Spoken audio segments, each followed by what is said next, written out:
La coalition a relevé sur les réseaux sociaux, un peu partout, qu'il y a eu beaucoup de malversations et beaucoup de fausses notes.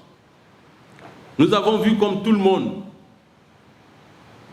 des bureaux en train de bourrer les urnes sur les réseaux sociaux. Nous demandons donc au nom de la coalition à l'organe qui a présidé ces élections, qui s'appelle la CONEREC, de faire des investigations. Et si cela est vrai, il faut que les résultats de ces bureaux soient annulés, purement et simplement. Hier, jour J, nous avons tous, opinion nationale et internationale, été témoins des faits suivants. 1. Un boycott massif avec un taux de participation probablement inférieur à 5%. 2. Des irrégularités graves susceptibles de constituer des éléments de preuve pour un éventuel recours en annulation.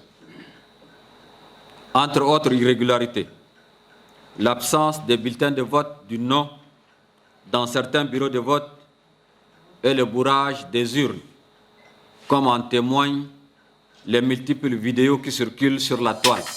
La mission d'observation internationale de la CEEAC se satisfait des avancées significatives observées sur le plan politique, notamment à travers le respect du calendrier et des différentes phases et échéances de transition, malgré évidemment que des difficultés ne manquent pas.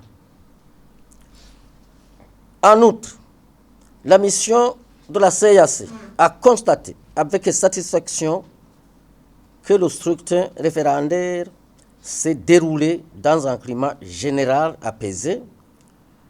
Les équipes qu'elle a déployées sur le terrain ont pu accéder aux centres et bureaux de vote et observer le déroulement des opérations dans la quiétude de l'ouverture à la clôture.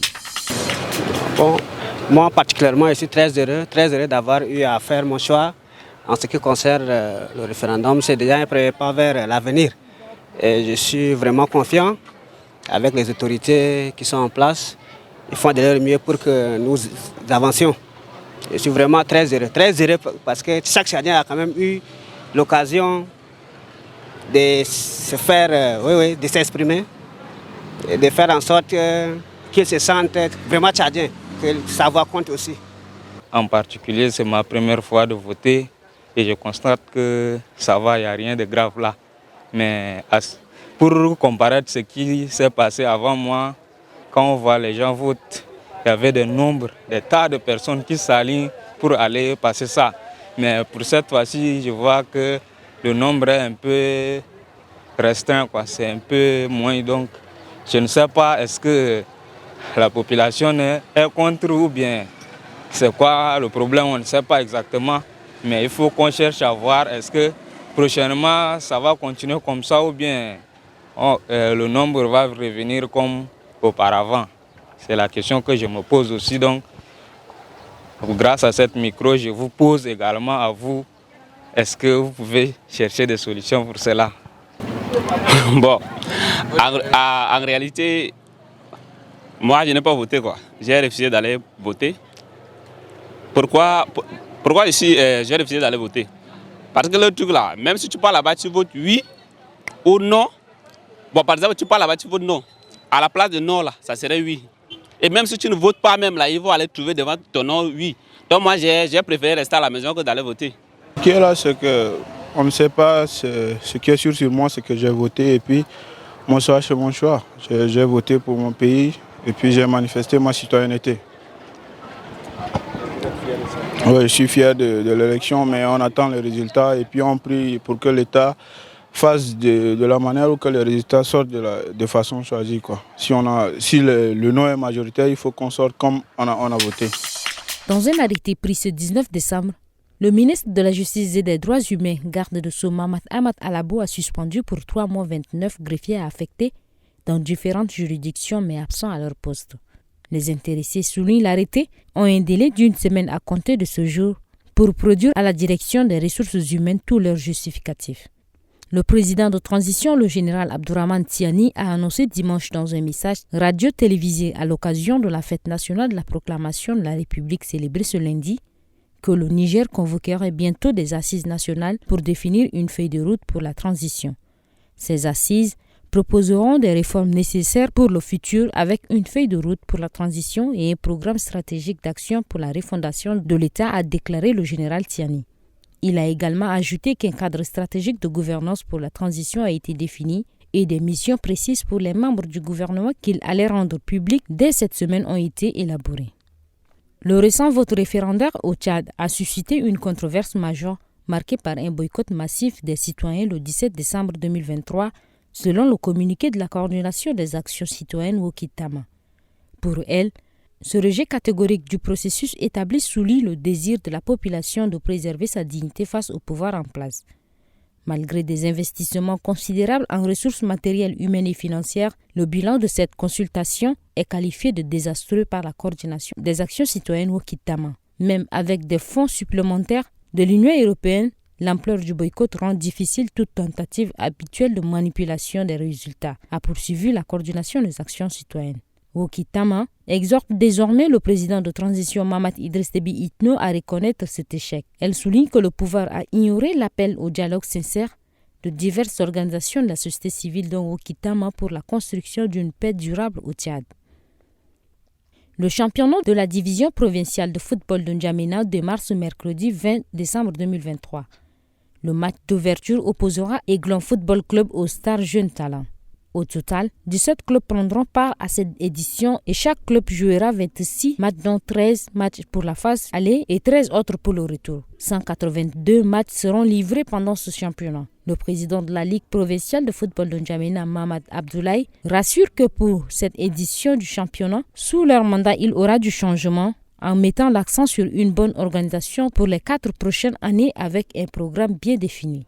Il demande à l'État de leur ouvrir et rendre accessible au club l'hippodrome, un lieu d'une grande importance pour les footballeurs comme nous sommes confrontés à une pénurie d'infrastructures et les clubs ont du mal à trouver du terrain pour leur entraînement. Cette activité entre dans le cadre du projet Appui à la prévention et réponse aux urgences liées aux violences basées sur le genre à l'égard des enfants, adolescents et femmes dans les provinces du Lac, Hadiar-Lamis, Mouenchari et la ville de N'Djamena.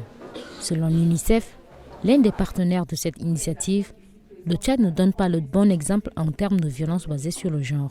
Le Tchad n'est malheureusement pas un bon exemple en ce qui concerne les violences faites aux femmes.